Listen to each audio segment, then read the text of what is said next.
Hey everybody, welcome to the first official episode of Challenge the Call with Max and Avery. I'm your host, Max. And I'm Avery.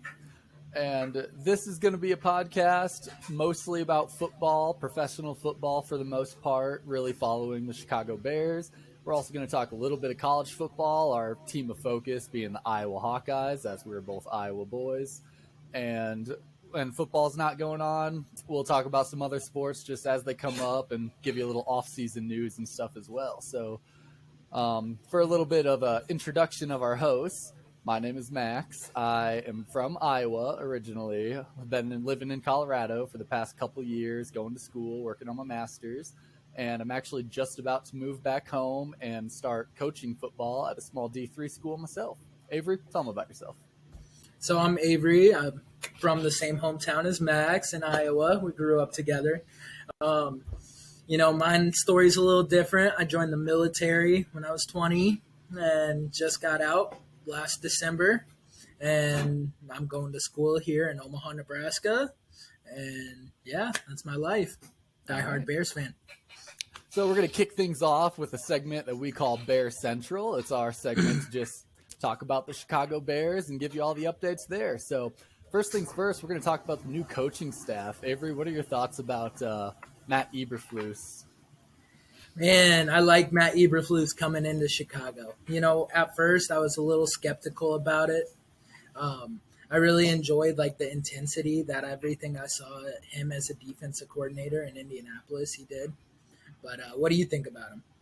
I don't know. It's really hard for me to form an opinion on a coach that I have not seen perform all that much. I've barely watched the Colts. The Colts is one of those teams that are kind of under my radar. I don't really know, but I've seen some things on social media. I know Fields has posted about him. I think Roquan Smith has posted about the guys like him. The guys are inspired by him. He seems like he's a real, motivational, let's go get after it kind of guy. So hopefully he's got the football smarts to take us to the playoffs, and I guess we're just going to see how he does. I don't think he can be much worse than Matt Nagy, honestly. So. No. Oh, man.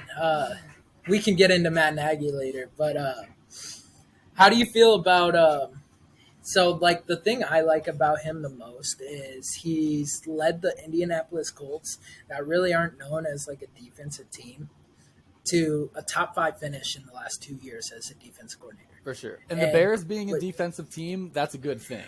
We pride ourselves on defense. So I do like that we got a very defensive guy.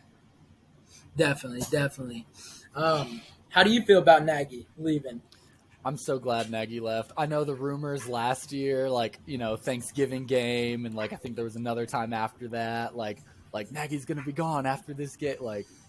I was hoping he was going to be gone just mid-season. I wanted him out. I wanted him gone. I do not think he's a great, or at least for the Bears, he was not a good fit. I won't disregard him as a coach in general, but I will say with the Bears, he did not perform. My mindset with it is his offense was just incapable of getting first downs. For sure. And he was known as this quarterback whisperer coming out of Kansas City. And what did he do? Yeah, he didn't work well. He didn't use his quarterback assets. He had them throwing in the pocket all the time. They were mobile guys. We should have been, moving them around, using the field. Instead, he had them standing inside a pocket, just trying to look for receivers that we are not a skilled team at. He wasn't using his offensive assets correctly. That's the issue. Our depth there is just unreal. We don't have anything. But yeah, a guy like Mitch and a guy like Justin Fields, they're gonna use their legs. For sure. And it almost felt like Nagy was scolding him at every time they used their legs. For sure. He didn't let him run. He had no designed run. He didn't even have him doing any rollouts left or right, they were straight up, drop back, sit in the pocket.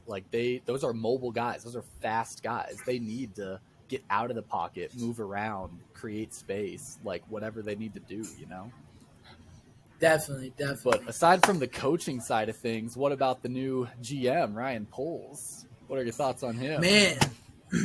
So we went for a Matt and a Ryan for a Ryan. I know. I think that's so weird. funny. So weird, Hey, I guess Chicago's stuck in their ways, I guess. But Ryan Poles, man, I'm a big fan of Ryan Poles.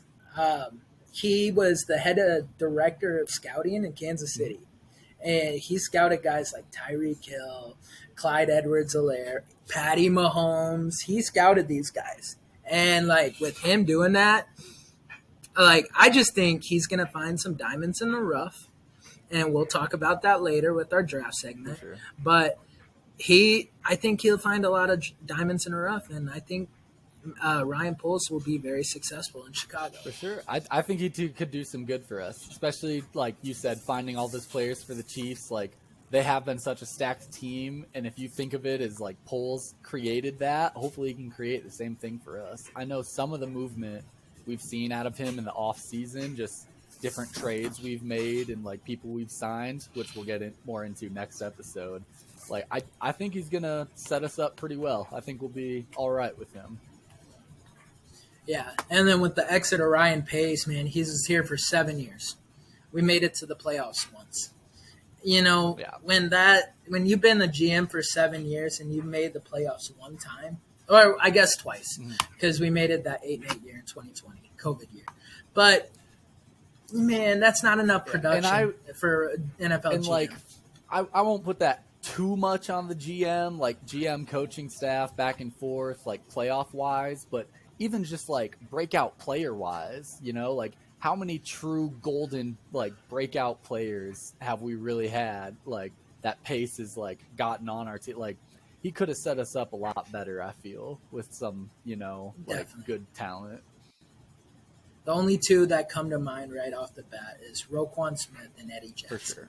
Those are the only two that I think Ryan Pace actually did a good job on hitting. And who knows? He could have just gotten lucky. let's be real. definitely. But anyway, I know you mentioned the draft earlier, so that's going to be the main thing in this first episode is we're just going to talk about the draft that happened. It happened a little while back, but as we're ramping up on football season, we figured we had to mention it. So Bears draft. How do you think we drafted this year? For not having a first round pick, I think we did pretty solid.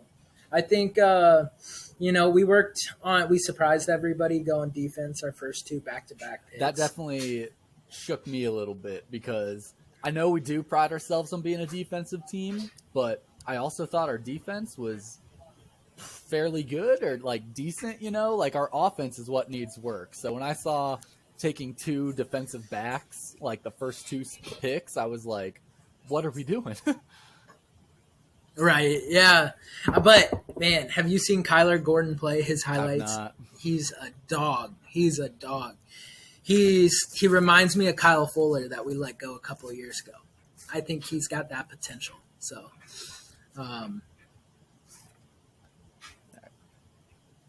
reminds you of Kyle Fuller? Yeah, it does. Sorry, there's a little bit of a glitch there for a second.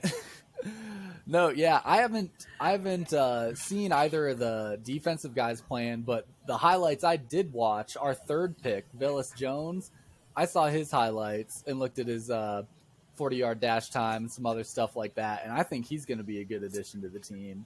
Because like I said before, I think we're a little weak in the receiver department, and I'm just hoping that he's going to come in and he's going to be the next like big name. He could be a Julio Jones or Tyreek Hill like kind of guy,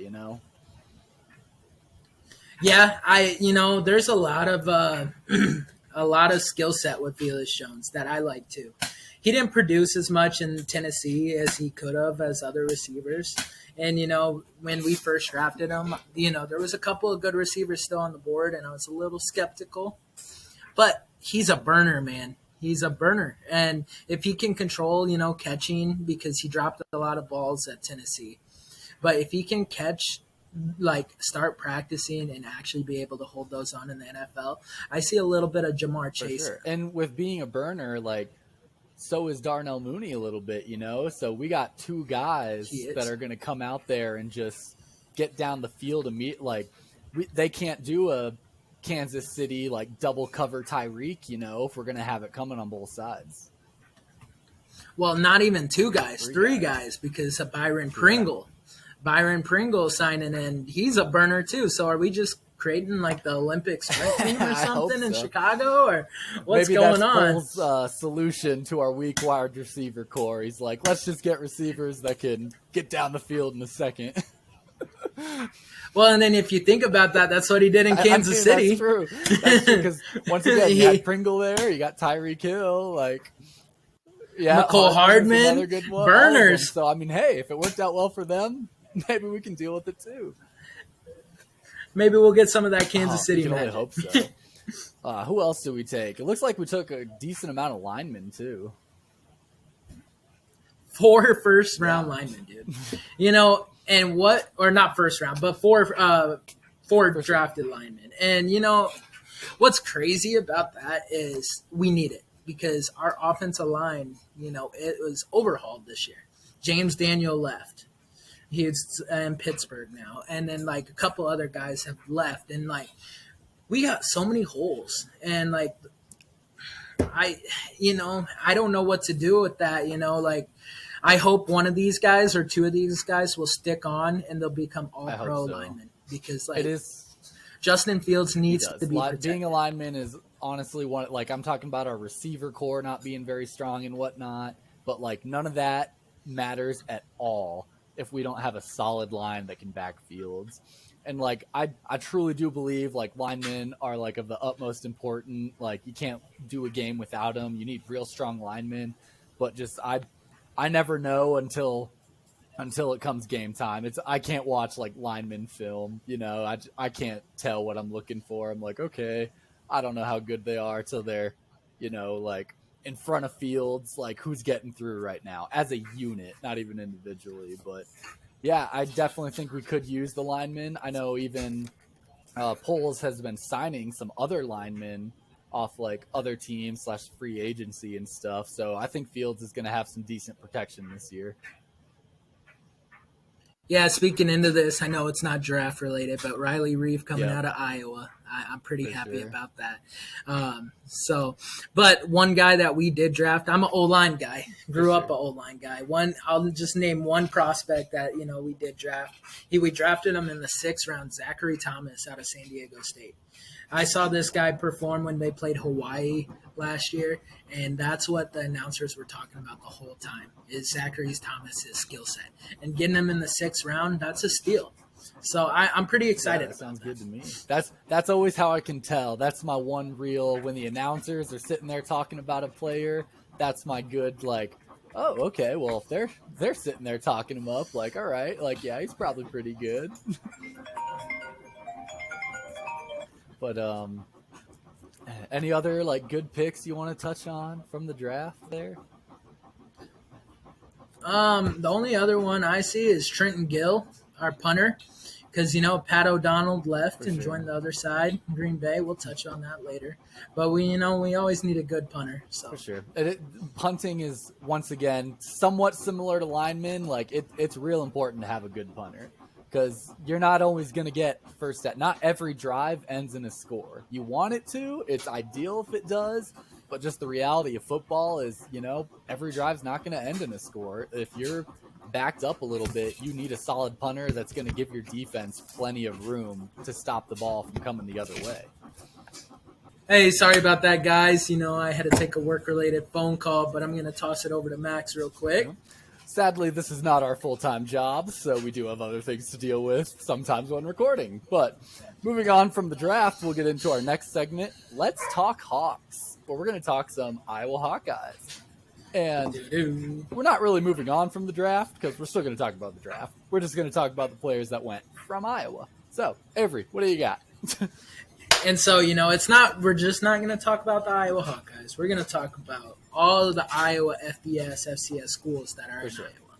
Just because I like to represent Iowa as a state in whole. Like the Hawkeyes are obviously my team, but Iowa, Iowa State, University of Northern Iowa, any players going from there, I'm just like, hey, my state representative. Exactly, man. So Trevor Pinion, the first Iowa boy taken, left tackle. And out of UNI. I was going to say, the real kicker of that, FCS school. FCS. Out of the whole talent of Iowa. Iowa State, they've both been really good for a number of years now. And boom, UNI, out of nowhere. It's pretty impressive, man, sure. especially going 19th. He's a big dude. Yeah. I watched his highlights. He's a Did big you? dude. He's going to be pretty good. Anytime an FCS school gets just a player drafted in general, I'm always kind of like, oh, good for them, you know? Like, you have to wonder if they went in with that intent, you know? Like, did he go to UNI with the intention of trying to go to the NFL? Because if that's your sole goal, like, are you trying to pick an FCS? But, I mean, it works out.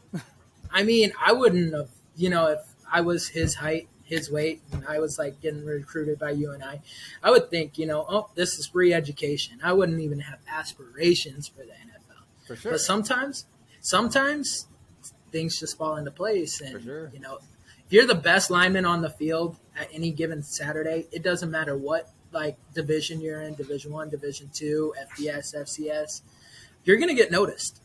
That's true. So, and hey, you're not going to say no if the NFL comes calling, you know? Like, definitely not, especially in the first round. Yeah. Oh, but aside from him, Your boy. my boy, Tyler Linderbaum, you know, as I am a big Iowa guy, watched all the Iowa games last year, and just Linderbaum, holy crap. I was excited to see where he would end up at. Yeah, man. Linderbaum going to the Ravens is exciting because, you know, him snapping to Lamar, and that team is already run first. They are. And Tyler Linderbaum is a brawler. He is a mauler. He likes to get after the linebacker. For sure. And this guy, as an old center, like, this guy is something special. Like, I think this guy could be incredible at the next level. Definitely. And like you said, with Ravens being real run first, like, that's Iowa's MO, you know, like Iowa's also just super run first. Like, it's going to be a great fit for him, I think. Gotta say, slightly disappointed. I kind of wanted the Bears to have him, but I knew it was unlikely. For sure. If he would have fell into the early second round, I could have seen Chicago trading up. But, oh well, you know, hey, I'm glad he's going to the Ravens and not like a team like Green Bay. Yeah, that I for despise, sure. At least he's not going anywhere NFC. Another Iowa boy, but for the state, Iowa State, Breece Hall, one of the best running backs in the country in the last 2 years. Iowa State's produced a couple of good running backs because, I mean, our guy, David Montgomery, you know, like, he was an Iowa State boy. And so just them having a couple backs going, I'm kind of like, okay, Iowa State seems to be a pretty good running back school. Running back you yet or no? What do you think? Oh, I don't Not know. yet. I don't know if they're quite there. They got to beat Alabama. Yeah. They got to beat I Alabama. was going to say, I'm like, well, there might be some better options for that. But, I mean, definitely not something to sleep on. For sure, man. But no, him going to the Jets, he was the first running back off the board. So, yeah, he got drafted in the second round, but pick 36. Like, Still that's good. only just, you know, like 5 picks away from first. Hey, yeah. By the second round, people are still watching the draft, right? You're right. Yeah, it's not round 6 yet. So Yeah. he went. Oh, man. But, yeah, no, I think he's going to be something special for the New York Jets. I did watch him play a little bit just outside of – I don't only watch Iowa. Like, I'll watch Iowa State a little bit if they're on and stuff, you know. But so I watched him play a little bit, and I do think he's a pretty good back. Like, hopefully he'll do pretty well. Being on the Jets, it's kind of, you know, like, well, hopefully he can, you know, stand out on that team pretty well. One last thing I want to say about Breece Hall and going to the Jets. I'm super happy for him, but I want Breece Hall to keep his mom away from Zach Wilson. Yeah, that's every Jets player. They gotta watch out for that. Oh, man. But let's move on to Dan Belton from free goodness. safety out of Iowa. You know, going to another New York team, going to the Giants. Sure, I think that'll be pretty special. You know, Belton, he was one of our top guys last year. Remember that when Maryland had 5 picks in that game and we blew Maryland out? Yeah. Belton had 3 of them. For sure. And so, like, you know, he's got some ball hawking skills. He's not as fast, but I think he'll be all right. He's skilled, like he's skilled. got those skills, like because you can always train to be like faster, stronger, bigger, whatever. Like like especially at the professional level, like so many people are going to be fast and strong, but like what you can't specifically train for is like football intelligence and skill.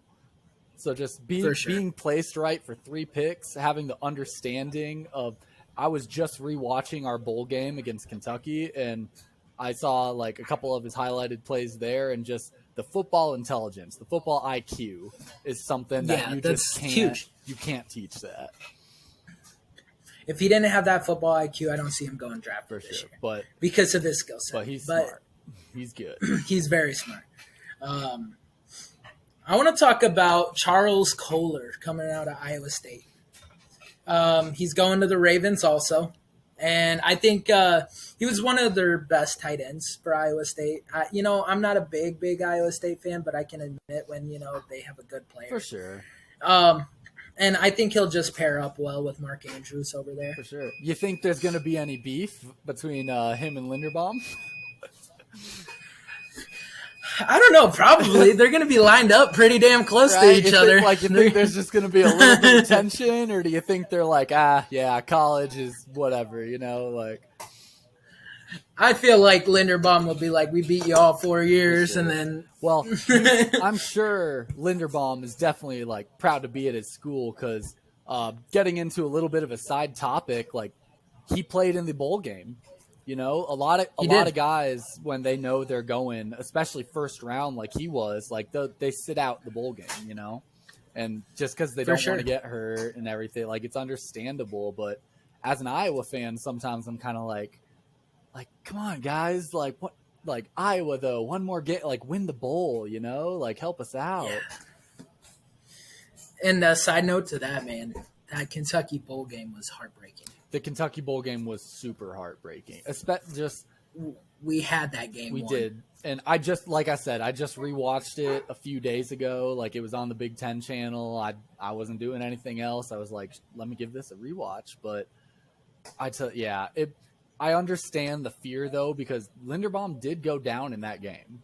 Like he did get hurt. He went down. And so that is just kind of the reality of like it definitely sets in that like, okay, I understand where some of these players don't want to go to the bowl game and get hurt. But I think one big thing that really would have helped us out there is Tyler Goodson, Like if he would have been playing, I feel like we definitely would have had it won, My mindset with Tyler Goodson, I loved what he did for Iowa, man. And with that Kentucky game, he decided to stay out because he wanted to help his draft stock. For sure. But it didn't help his draft stock because he went undrafted. That's what I was just going to say. I'm like literally Linderbaum going first round. No, he's going first round. He's like, no, I'm going and I'm playing in that bowl game. But yet Goodson, he's like, nah, I'm going to sit back. I'm going to let the draft take me. Didn't get taken. Like, I love the guy. For sure. Go Iowa, good back and everything, but, like, didn't get drafted. But yet he didn't help us out in the bowl.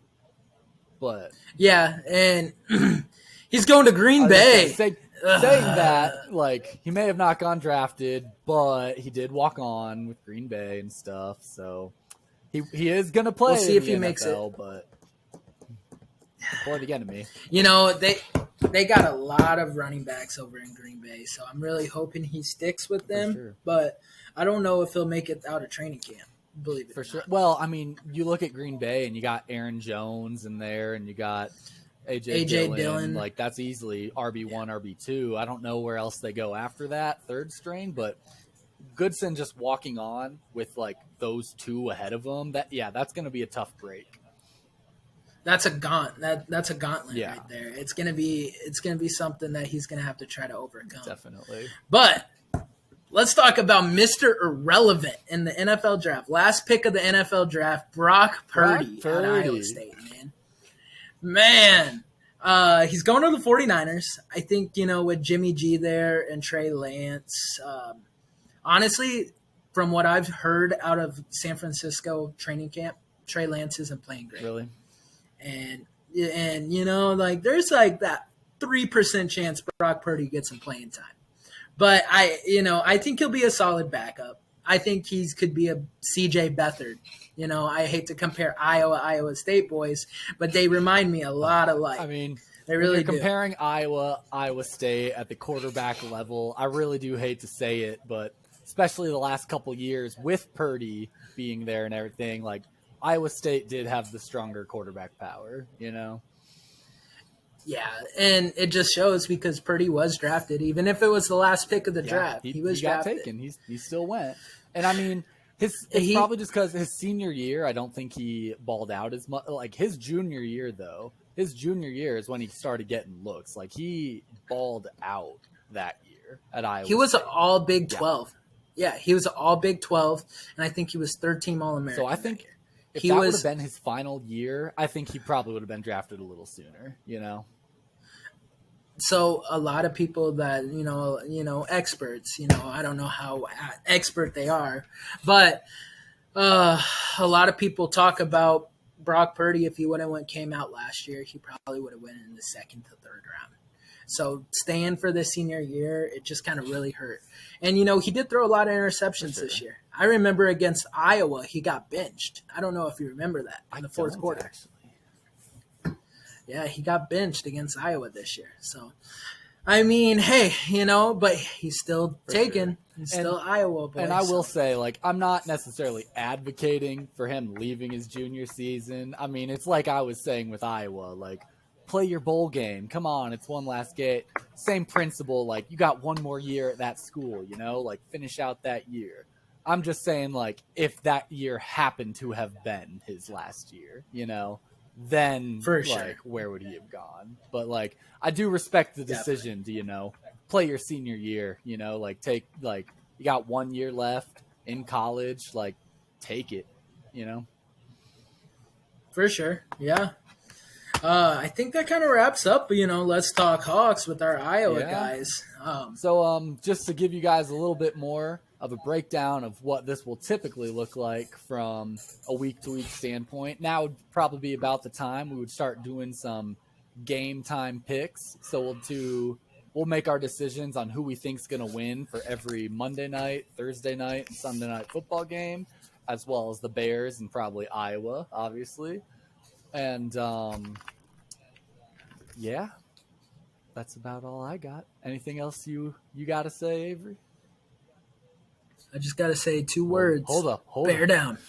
Next week, we'll get into some of the other preseason trades that we've made. I know we went through the draft today, but we'll talk about some of the free agent signings and some of the trades that the Bears have made, and we'll start painting a picture of what the team's actually going to look like come this upcoming season.